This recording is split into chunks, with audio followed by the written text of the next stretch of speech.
Shalom, irmãos, que o Eterno abençoe a todos. Graças ao Eterno, mais uma oportunidade que nós temos de estarmos na sua presença, aprendendo um pouco mais da sua palavra. Gênesis capítulo 15, verso 5, o Eterno chama Abraão e diz: Abraão, olha para as estrelas do céu, assim será a tua parentela, a tua descendência. Irmãos, nós sabemos que os judeus eles foram espalhados pelo mundo inteiro. Até você que está assistindo esse vídeo, você pode ter uma descendência judaica e não sabe, né? Muitos judeus nessas diásporas que aconteceram, perseguição dos judeus aí no mundo afora, né, fizeram com que os judeus viessem para o Brasil. Principalmente se você, né, tiver pais nordestinos, você pode ter uma descendência judaica, né? E para entender melhor isso, eu recomendo aos irmãos, eu indico assistir o documentário A Estrela Oculta no Sertão. Tenho certeza que vai agregar muito conhecimento à vida de todos. E hoje eu quero estar falando de um dos judeus mais conhecidos, né, no mundo inteiro, que foi Einstein, né? Einstein era judeu, né? Contam os livros que de família Arkenazi não praticante, ok? E hoje eu quero estar falando sobre o que o Einstein, né, pensava do judaísmo, o que o Einstein pensava, né, do povo judeu. Eu vou estar fazendo aqui uma leitura, né, do livro Humanismo e Judaísmo de Bernardo Klicksberg, né, sobre o Einstein. E eu tenho certeza que vai agregar, vai trazer um conhecimento à vida de todos os irmãos. Então, vamos à leitura. O que era o judaísmo para Einstein? O que significa o judaísmo para o Einstein? O que entendia ele por judaísmo? Sinteticamente, examinaremos 3 aspectos de seu pensamento sobre este assunto. O que é um judeu? Einstein explica o que é, em seu entender, um judeu e classifica os judeus através de 4 grandes características que aparecem cravadas em seus depoimentos e seus escritos.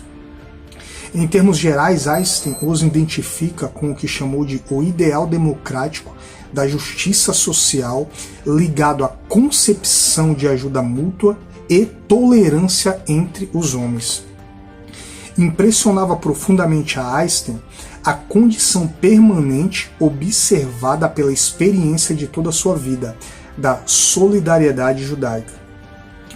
Essa tendência à ajuda mútua, como a denomina, observada num âmbito muito mais amplo, que é a ansiedade judaica pelo ideal democrático da justiça social.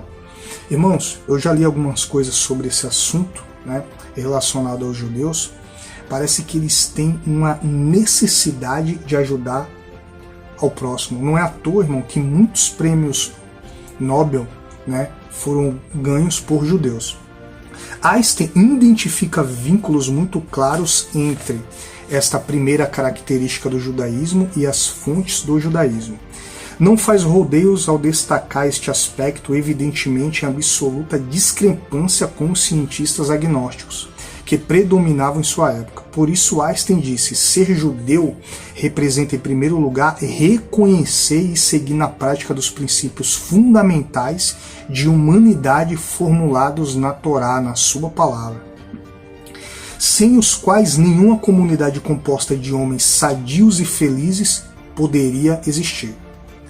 Einstein encontra no judaísmo este ponto de partida, os princípios fundamentais de humanidade que consideram e que constituem a base de uma comunidade de homens sadios e felizes, conforme dizia em sua linguagem tão simples e fácil.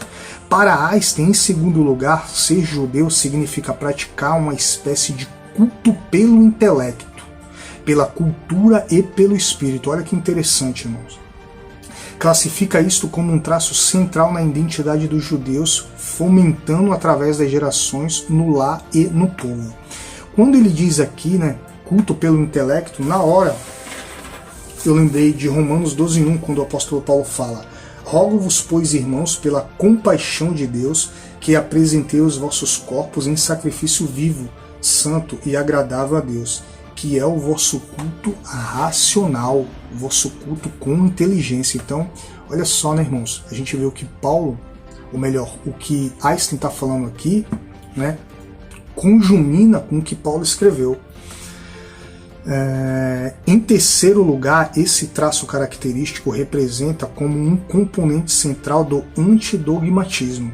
Einstein fala da permanente oposição dos judeus à maioria dos dogmas conhecidos pelo gênero humano.